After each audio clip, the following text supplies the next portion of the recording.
नमस्कार। तो देखिए 26 नवंबर 2023 को जो था वो इवनिंग सेशन में कंडक्ट किया गया था टेट शास्त्री का पेपर। टेट शास्त्री का पेपर जो है हम डिस्कस करेंगे। देखिए जिन्होंने टेट शास्त्री का पेपर दिया था उनको तो हेल्प मिलेगी ही, हम थोड़ा डिटेल से भी डिस्कस करेंगे ताकि जिनके आने वाले टेट के एग्जाम हैं उनको भी जो है वो यहाँ पर हेल्प मिल सके। क्वेश्चन नंबर 121 से जो है हम डिस्कशन जो है वो स्टार्ट करेंगे।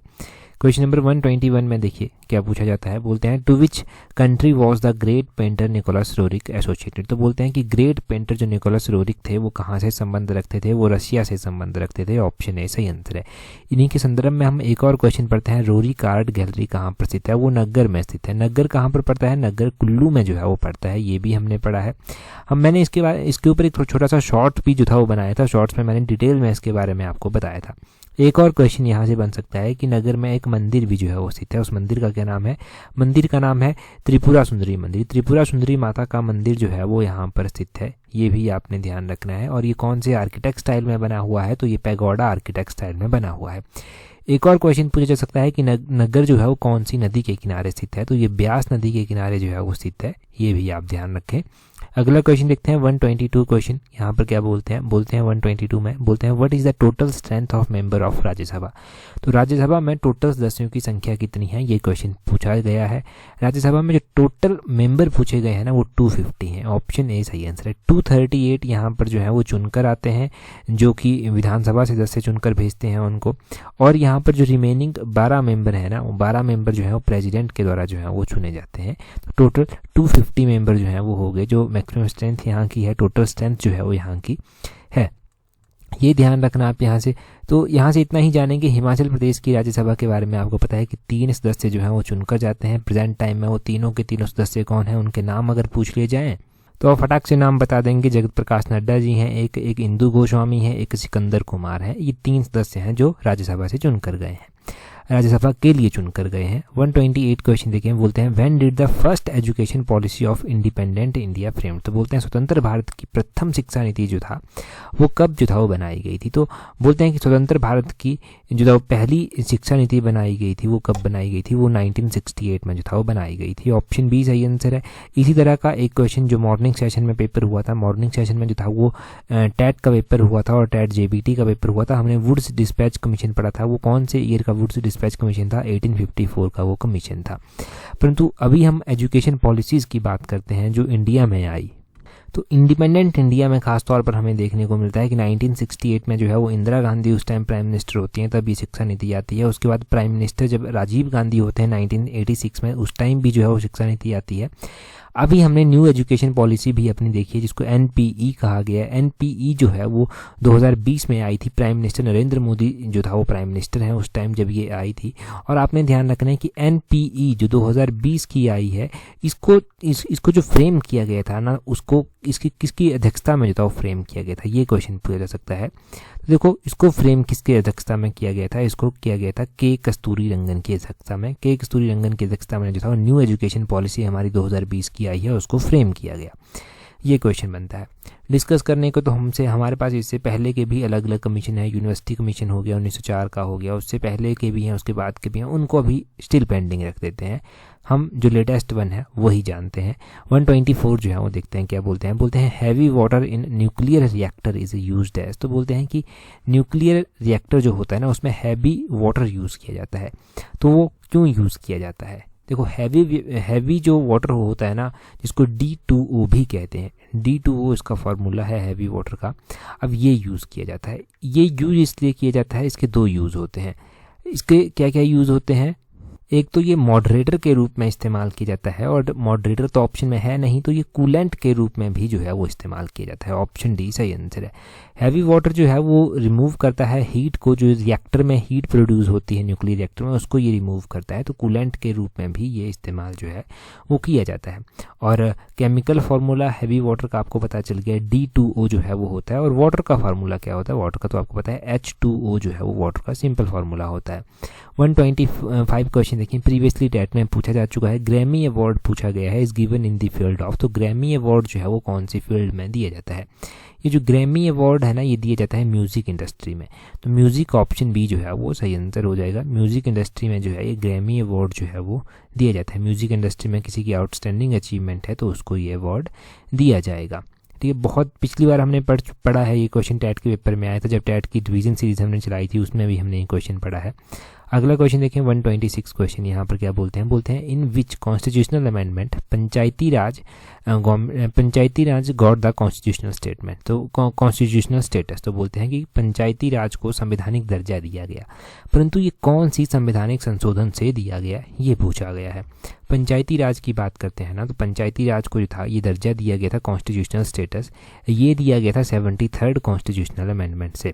73rd ऑप्शन बी जो है वो सही आंसर हो जाएगा। 73rd कॉन्स्टिट्यूशनल अमेंडमेंट से इनको दर्जा दे दिया गया, परंतु ये 73rd कॉन्स्टिट्यूशनल अमेंडमेंट आई कब थी वो भी तो पता होना चाहिए आपको कि 73rd कॉन्स्टिट्यूशनल अमेंडमेंट जो है वो कौन से ईयर में आई थी, क्योंकि यहाँ से भी क्वेश्चन जो है वो एग्जाम में बने हैं। एक क्वेश्चन ये भी बना है एग्जाम में कि महिलाओं को जो आरक्षण दिया जाता है वो कौन से आर्टिकल में जो आता है, तो वो 243D में आता है। 243 पार्ट डी में जो है वो आता है, रिजर्वेशन की बात की गई है, ये आर्टिकल है।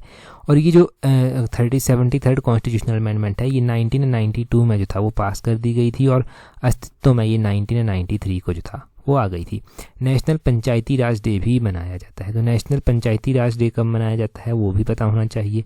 तो नेशनल पंचायती राज डे जो है वो 24 अप्रैल को जो है वो मनाया जाता है, ये ध्यान रखें। अगर आपको ध्यान हो कि 24 अप्रैल को ये क्यों मनाया जाता है, 24 अप्रैल को मैंने आपको बताया था कि 73rd कॉन्स्टिट्यूशनल अमेंडमेंट जो था वो 1993 में अस्तित्व में आई थी, तभी जो है वो इसको मनाया जाता है, जो 24 अप्रैल होता है पंचायती राज डे के रूप में। अगला क्वेश्चन देखें 127 क्वेश्चन नंबर है, बोलते हैं हमारे पास, बोलते हैं when United nation was established, तो यूएन की स्थापना कब की गई थी, यूनाइटेड नेशन की स्थापना कब की गई थी। यूनाइटेड नेशन की स्थापना कब की गई थी, ये क्वेश्चन कैसे ड्राइव होता है, और यहाँ से 2 क्वेश्चन बनते हैं। इसकी स्थापना 1945 में की गई थी। अब आपको कन्फ्यूज़न हो जाएगा क्योंकि 1945 3 ऑप्शन में दिया गया है। अगर आप डेली वीडियोज़ देखते हैं ना, और सारी वीडियोज़ आपने अभी तक देखी हैं, तो हमने क्या पढ़ा है 24 अक्टूबर, ये क्यों मनाया जाता है इस दिन यूएन डे मनाया जाता है क्योंकि यूनाइटेड नेशन की स्थापना की गई थी। तो आप फटाफट आंसर कर देते 24 अक्टूबर 1945। तो यही फ़ायदा होता है बार बार चीज़ों को रिवाइज करने का, बार बार चीज़ों को पढ़ने का, जो मैं हमेशा फोकस करता हूँ इन चीज़ों के ऊपर। तो बिल्कुल सिंपली क्वेश्चन सॉल्व हो गया। 24 अक्टूबर 1945, 24 अक्टूबर को यूनाइटेड नेशन डे भी मनाया जाता है। हो सकता है आने वाले एग्जाम में पूछ ले जाए कि यूनाइटेड नेशन डे कब मनाया जाता है, हो सकता है ये ना पूछ ले जाए कि यूनाइटेड नेशन का जो हेडक्वार्टर है वो कहाँ पर स्थित है। तो यूनाइटेड नेशन का हेडक्वार्टर जो है वो कहाँ पर स्थित है, इसका हेडक्वार्टर न्यूयॉर्क में जो है वो स्थित है, यूएस न्यूयॉर्क में जो है वो इसका हेडक्वार्टर स्थित है। अब इसके सदस्यों के बारे में क्वेश्चन पूछा जा सकता है कि किस तरह से इसके सदस्य होते हैं। इसके टोटल सदस्य होते हैं 15। देखो टोटल सदस्य 15 होते हैं, इसमें परमानेंट और नॉन परमानेंट मेंबर जो हैं वो होते हैं। किस तरह से होते हैं ये परमानेंट और नॉन परमानेंट मेंबर, तो नॉन परमानेंट और परमानेंट मेंबर इस तरह से होते हैं कि 5 तो हैं परमानेंट मेंबर, भाई वो तो रहेंगे परमानेंट ही, उनके पास वीटो पावर है, उनके पास हर एक पावर है। और जो बच गए 10 से बाकी के बच गए, उनको रोटेशन वाइज जो है वो यहाँ पर बनाया जाता है। 5 परमानेंट मेंबर में कौन कौन से आते हैं, एक उसमें चाइना आ जाता है, एक इसमें यूएस आ जाता है, एक उसमें रशिया आ जाता है, एक उसमें फ्रांस आ जाता है, और एक उसमें यूके जो है वो आ जाता है। ये आपने ध्यान रखना है, ये 5 सदस्य जो हैं वो आ जाते हैं, इनके पास है वीटो पावर दी गई। और बाकी के बनेंगे नॉन परमानेंट मेंबर, वो कितने साल के लिए बनेंगे, वो 2-2 सालों के लिए बनेंगे, और 2-2 सालों के बाद क्या होगा वो चेंज होते रहेंगे। इंडिया के लिए भी जो है वो कई बार इसके पास नॉन परमानेंट मेंबरशिप आती है, वो चेंज होती रहती है, परंतु इंडिया डिमांड करता है कि हमें चाहिए परमानेंट मेंबरशिप। अगला क्वेश्चन देखें 128 क्वेश्चन, बोलते हैं when is national voters day celebrated in India. तो नेशनल वोटर्स डे जो है वो कब मनाया जाता है। देखो नेशनल वोटर्स डे की अगर हम बात करते हैं ना, तो ये कब मनाया जाता है, ये मनाया जाता है 25 को जो है वो मनाया जाता है। और कौन सी 25 जनवरी महीने की 25 जन को जो है ये मनाया जाता है। तो ऑप्शन सी जो है वो सही आंसर हो गया। अब इसके पीछे की कहानी कुछ है क्या। 25 जनवरी को जो था वो 1950 में किसकी स्थापना हुई थी, 1950 में स्थापना हुई थी इलेक्शन कमीशन ऑफ इंडिया की, जिसके पहले जो इलेक्शन कमीशन ऑफ इंडिया के पहले जो चेयरमैन बने थे वो बने थे सुकुमार सेन। तो 25 जनवरी को जो था वो इसकी स्थापना हुई थी, और 25 जनवरी को ही जो है वो डिसाइड किया गया कि हम नेशनल वोटर डे जो है वो मनाएंगे, परंतु कब से जो है वो मनाया जा रहा है।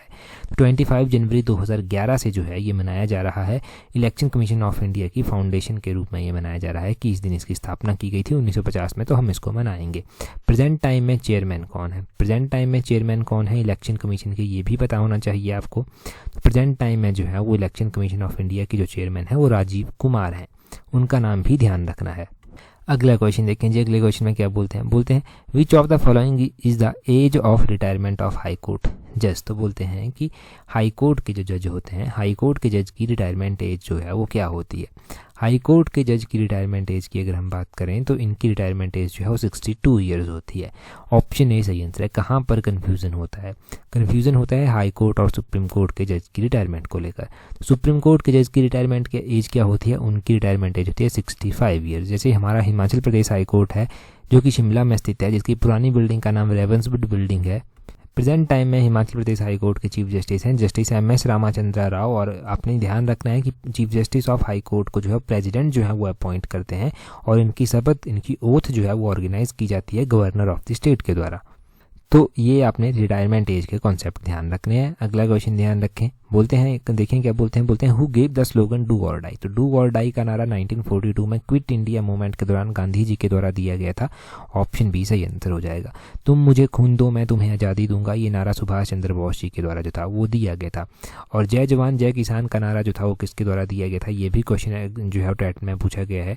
जय जवान जय किसान का नारा किसके द्वारा दिया गया था? तो ये इंडिया के जो प्रधानमंत्री हुआ करते थे जिनका नाम था लाल बहादुर शास्त्री जी, उनके द्वारा जो था वो दिया गया था। तो लाल बहादुर शास्त्री जी ने जो था वो जय जवान जय किसान का नारा दिया था। बाद में चलकर जब अटल बिहारी वाजपेयी जी बने थे तो उन्होंने जो था वो जय विज्ञान भी इसमें जोड़ दिया था। जय जवान जय किसान जय विज्ञान भी उन्होंने इसमें जोड़ दिया था। अगला क्वेश्चन देखें 131 क्वेश्चन। बोलते हैं which is the area wise biggest country in the world. तो बिगेस्ट कंट्री कौन सी है वर्ल्ड की? आपने ध्यान रखना है कि बिगेस्ट कंट्री जो है वो रशिया है, ये आपने ध्यान रखना है। तो रशिया जो है वो बिगेस्ट कंट्री है। ऑप्शन ए सही आंसर हो गया। अगर क्वेश्चन पूछ लिया जाता है in same term smallest country in the world, तो वो वेटिकन सिटी है। उसी तरह इन टर्म ऑफ अगर हम बात करते हैं कि पहले तो हम इंडिया का एरिया बात कर लेते हैं कि इंडिया का एरिया जो है वो कितना है। इंडिया का एरिया अगर हम बात करें कितना है तो इंडिया का एरिया है कितना? 3.287 मिलियन किलोमीटर स्क्वायर। ये जो है वो इंडिया का एरिया है और ये पूरे वर्ल्ड का एरिया जो है वो उसका 2.42% जो है वो कवर करता है। पूरे वर्ल्ड का टोटल एरिया जो है वो उसका, ये आपने ध्यान रखना है। इंडिया का एरिया भी पता चल गया। अब आपको पता होना चाहिए इन टर्म ऑफ एरिया जो है वो इंडिया का लार्जेस्ट स्टेट जो है वो कौन सा है। लार्जेस्ट स्टेट आपने ध्यान रखना है कि Rajasthan in term of area जो है वो लार्जेस्ट स्टेट है। उसी तरह अगर आपसे पूछ ली जाए कि स्मॉलेस्ट स्टेट जो है वो कौन सा है, अगर हम स्मॉलेस्ट स्टेट की बात करते हैं तो स्मॉलेस्ट स्टेट जो है गोवा आ जाता है।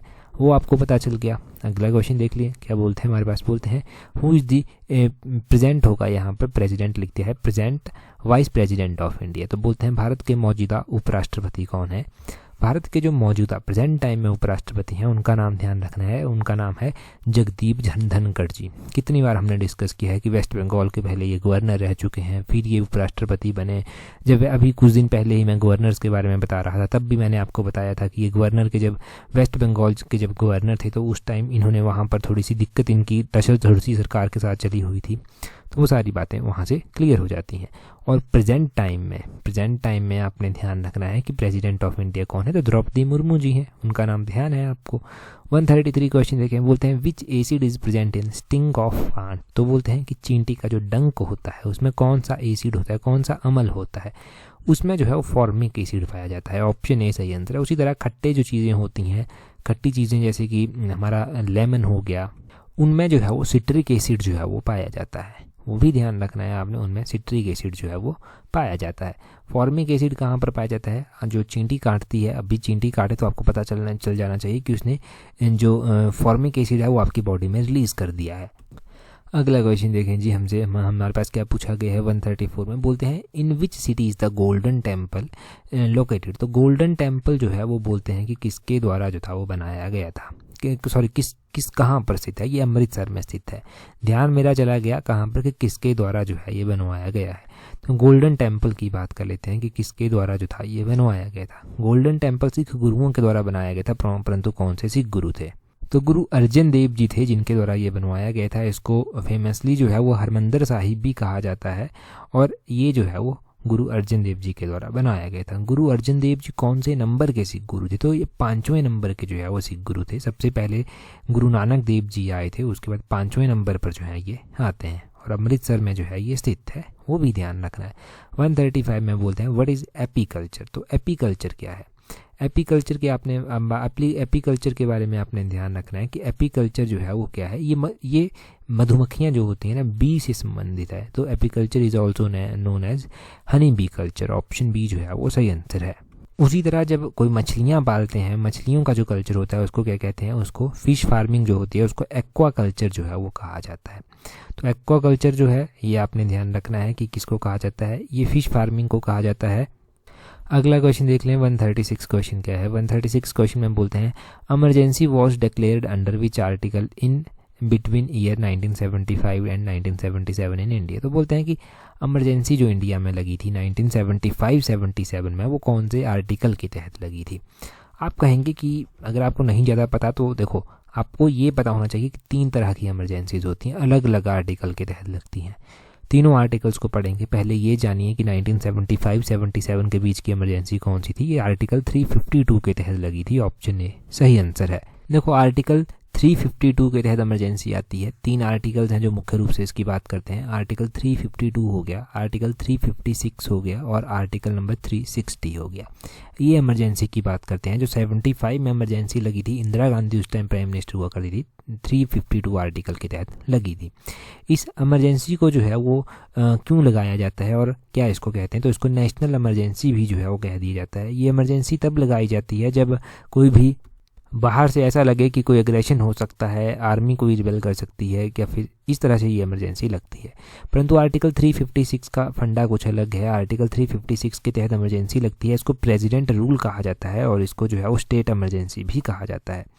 ये इमरजेंसी जो है, अगर कोई स्टेट जो है वो काम करने में फेल हो जाता है तो उस स्टेट में ये इमरजेंसी आर्टिकल 356 के तहत जो है वो लगा दी जाती है। और आर्टिकल नंबर 360 ना, ये उस टाइम लगाई जाती है जब फाइनेंशियल क्राइसिस जो है वो कंट्री में आ जाते हैं, जब फाइनेंशियल स्थिति ठीक नहीं होती कंट्री की। और फॉर्चुनेटली ये कहें कि अभी तक आर्टिकल 360 के तहत इंडिया में इमरजेंसी जो है वो नहीं लगी है। तो इस तरह से हमने नेशनल इमरजेंसी, स्टेट इमरजेंसी और फाइनेंशियल इमरजेंसी के बारे में जो है वो पढ़ा। क्वेश्चन ये पूछा गया है एग्जाम में कि फाइनेंशियल इमरजेंसी कितनी बार लगी है, तो एक बार भी नहीं लगी है। 137 में बोलते हैं what is the colour of hydrogen. तो हाइड्रोजन जो है उसका कलर कैसा होता है, उसका कोई कलर नहीं होता, वो कलरलेस होती है, रंगहीन होती है। ऑप्शन डी सही आंसर है। अगले क्वेश्चन में बोलते हैं 138 में बोलते हैं classical dance Bharatanatyam belong to which state. तो शास्त्रीय नृत्य जो भरतनाट्यम है वो किस राज्य से जो है वो संबंध रखता है। भरतनाट्यम की अगर हम बात करें तो ये तमिलनाडु से जो है वो संबंध रखता है। ऑप्शन ए जो है वो सही आंसर हो जाएगा। हमारे पास 3 और ऑप्शन जो है वो दिए गए हैं और तीनों के तीनों स्टेट्स में कोई ना कोई इंपॉर्टेंट डांस तो है ही है जो हमें एग्ज़ाम में जो है वो हेल्प करेगा या फिर एग्ज़ाम में नंबर लाने की पूरी कोशिश ये एग्ज़ाम जो क्वेश्चन जो है वो करता है। जैसे कि हमारे पास केरला हो गया, केरला में जो है वो कथकली जो है वो बड़ा ही फेमस है। केरला का कथकली डांस बहुत बार एग्ज़ाम में पूछा गया है। असम की बात करें तो बिहू डांस हो गया यहाँ का, ये बहुत बार एग्ज़ाम में पूछा गया है। अगर हम उसी तरह पंजाब की बात करते हैं तो पंजाब का भांगड़ा बहुत बार एग्ज़ाम में पूछा गया है। तो ये मैच करने के लिए भी आ सकते हैं आपको कि भरतनाट्यम कहाँ का है, कथकली कहाँ का है, और अगर हम बिहू की बात करें तो वो कहाँ का है, भांगड़ा कहाँ का है, कोई और भी स्टेट हो सकता है साथ में, तो ये ध्यान रखना था। आगे बोलते हैं भगत सिंह हो गया, राजगुरु हो गया, सुखदेव हो गया, इनको जो था वो 1931 में हैंग किया गया था। डेथ जो था फांसी दी गई थी, परंतु कौन सी डेट को।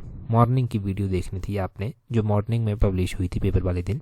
हमने क्या किया था, ये क्वेश्चन डिटेल में डिस्कस किया था, ठीक है, डिटेल में डिस्कस किया था और आपको वहाँ से हेल्प ज़रूर मिली होगी। मैंने फोकस करके बताया था कि 23 मार्च, ऑप्शन ए सही आंसर है। 23 मार्च थी, 1931 था जब इन तीनों को जो था वो फांसी दी गई थी।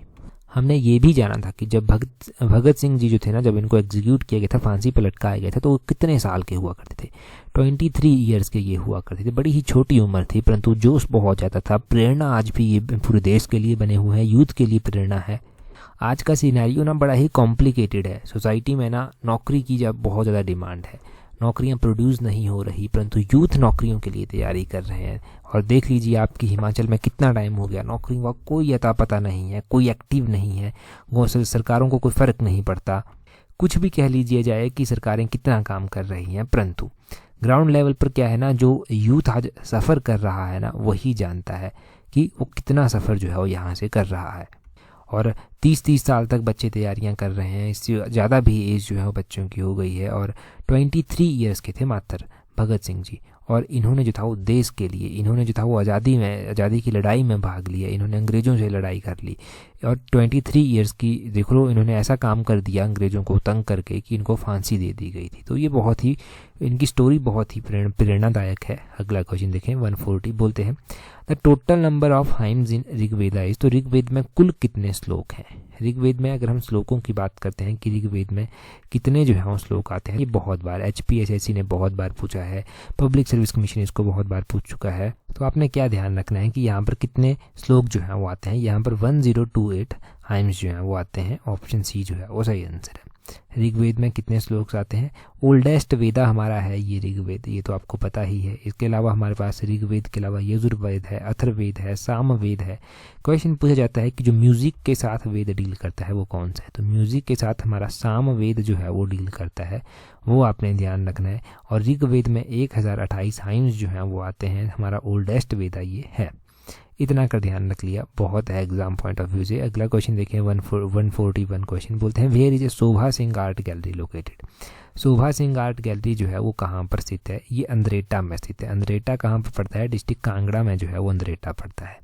डिस्ट्रिक्ट कांगड़ा में अंद्रेटा पड़ता है। यहाँ पर शोभा सिंह आर्ट गैलरी जो है वो स्थित है। और शोभा सिंह जी जो था वो कौन थे? ये इंपॉर्टेंट फेमस पेंटर थे।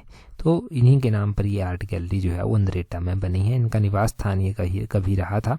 142 देखें बोलते हैं in which district is Nako lake located. तो नाको लेक जो है वो कहाँ पर स्थित है? हिमाचल प्रदेश में। ये क्वेश्चन में पूछा गया, बड़ा ही इजी क्वेश्चन है कि नाको लेक कहाँ पर है। ये सिरमौर जिले में जो है वो किन्नौर जिले में जो है वो सॉरी स्थित है। किन्नौर ऑप्शन ए जो है वो सही आंसर हो जाएगा। किन्नौर में तो ये नाको लेक जो है वो स्थित है। चलो बड़ी अच्छी बात है कि किन्नौर में स्थित है। हिमाचल में एक ही लेक थोड़ी है, हिमाचल में अलग अलग डिस्ट्रिक्ट में अलग अलग लेक स्थित है और ये अलग अलग लेक जो है वो एग्ज़ाम में पूछी जाती हैं और PGT के एग्ज़ाम में 2 नंबर का सीधा ही क्वेश्चन जो है वो बन जाएगा। नाको लेक पूछ लिया गया, किन्नौर में स्थित है। किन्नौर में सोरंग लेक भी जो है वो आता है, वो भी ध्यान रखना है। साथ में हम लाहौल स्पीति की लेक्स रिवाइज करते हैं। लाहौल स्पीति में सूरज ताल, चंद्र ताल, ये 2 फेमस लेक्स आती हैं। यूनामसो लेक यहाँ पर आती है लाहौल स्पीति में। कौन सी? यूनामसो लेक। लाहौल स्पीति में दीपक ताल आता है। लाहौल स्पीति में विशाल ताल जो है वो लेक आता है। तो ये सारी लेक्स जो है वो यहाँ पर आती हैं। कुल्लू की अगर हम बात करें, क्योंकि कुल्लू में भी जो है काफ़ी ज़्यादा लेक्स हैं, जैसे कि कुल्लू में सरियोलसर झील आता है, यहाँ पर भृगु झील आता है, यहाँ पर मनतलाई झील आता है, श्रिंगटिंगू झील जो है वो यहाँ पर आता है। तो ये सारी लेक्स जो हैं वो कुल्लू में स्थित है। बाकी 2-3 डिस्ट्रिक्ट ही यहाँ से कवर करते हैं, इतना काफ़ी है याद रखने के लिए। अगर देखो PGT पेपर 1 की तैयारी कर रहे हैं ना, टेस्ट सीरीज़ आप प्रैक्टिस कर सकते हैं, क्योंकि नेगेटिव मार्किंग के साथ आपको लड़ना है। और पेपर 1 में अगर आप पास ही नहीं हुए तो पेपर 2 में जाने का फ़ायदा कोई नहीं है, क्योंकि पेपर 1 अगर आपका पास नहीं हुआ, पेपर 2 में जितने मर्जी नंबर लो फ़ायदा नहीं है। और पेपर 2 में नंबर क्लैश करके तो पेपर 1 बहुत ज़्यादा इंपॉर्टेंट है। तो इसकी टेस्ट सीरीज़ का लिंक नीचे डिस्क्रिप्शन बॉक्स में दिया गया है, कमेंट बॉक्स में दिया गया है, वहाँ से आप उसको अवेल कर सकते हैं। 143 देखें बोलते हैं which district of Himachal Pradesh became the 5th district of Himachal Pradesh in 1954। तो 1954 में हिमाचल प्रदेश का 5वें नंबर का जिला कौन सा बना था? बिलासपुर बना था। ये पूछा गया है, बिलासपुर बना था। 4 जिले 1948 में बने थे हिमाचल प्रदेश की जब स्थापना हुई थी। 4 जिलों में जो है वो चंबा एक आता था, एक मंडी आता था, एक सिरमौर आता था और एक महासू जो है वो यहाँ पर आता था।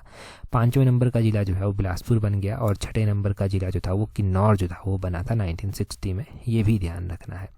इस तरह से बाकी ज़िले भी बाद में जुड़ते गए और हिमाचल प्रदेश का निर्माण हो गया। और प्रेजेंट टाइम में आप देखते हैं कि 12 ज़िले यहाँ पर जो हैं वो आते हैं। 12 ज़िले यहाँ पर हैं। 55,673 स्क्वायर किलोमीटर जो है वो इसका एरिया है। वो एरिया भी आपने जो है वो ध्यान रखना है। 144 में बोलते हैं Jhanjhar is the famous dance of which district. तो बोलते हैं कि झांझार जो है वो प्रसिद्ध नृत्य है, परंतु कहाँ का ये प्रसिद्ध नृत्य है? कौन से डिस्ट्रिक्ट का ये प्रसिद्ध नृत्य है? अगर हम झांझार की बात करते हैं कि कहाँ का ये प्रसिद्ध नृत्य हुआ, तो ये डिस्ट्रिक्ट चंबा का प्रसिद्ध नृत्य है। ऑप्शन ए सही आंसर हो जाएगा। अभी हमें थोड़ा डिटेल में भी तो जानना है, ताकि एग्जाम में कुछ और रिलेट करके पूछ लिया गया तो वहाँ पर हमारी हेल्प हो सके। तो चंबा में जो है वो झांझर हो गया। यहाँ पर ढांगी और ढेपक मैंने बहुत बार बताया है, यहाँ पर परफॉर्म किए जाते हैं। उसी तरह किन्नौर का आपने ध्यान रखना है। बाख्यांग बयांगछू यहाँ पर परफॉर्म किया जाता है। राक्षस नृत्य परफॉर्म होता है। कयांग परफॉर्म होता है। जापरो परफॉर्म होता है।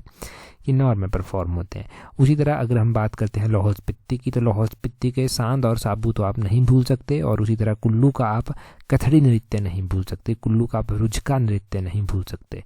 और मंडी की अगर हम बात करें तो मंडी में एक इम्पॉर्टेंट लोक नृत्य परफॉर्म किया जाता है जिसका नाम है बांठड़ा, तो बांठड़ा भी आपने ध्यान रखना है। 145 क्वेश्चन देखें, बोलते हैं in which district is the place name Malana famous for world's oldest democracy. तो मल्लाना जो है वो ओल्डेस्ट डेमोक्रेसी के लिए फेमस है। मल्लाना एक रिवर भी है जो आगे चलकर ब्यास में मिलती है, ब्यास की सहायक नदी है, ये कुल्लू जिले में जो है वो पड़ता है। ऑप्शन बी सही आंसर है।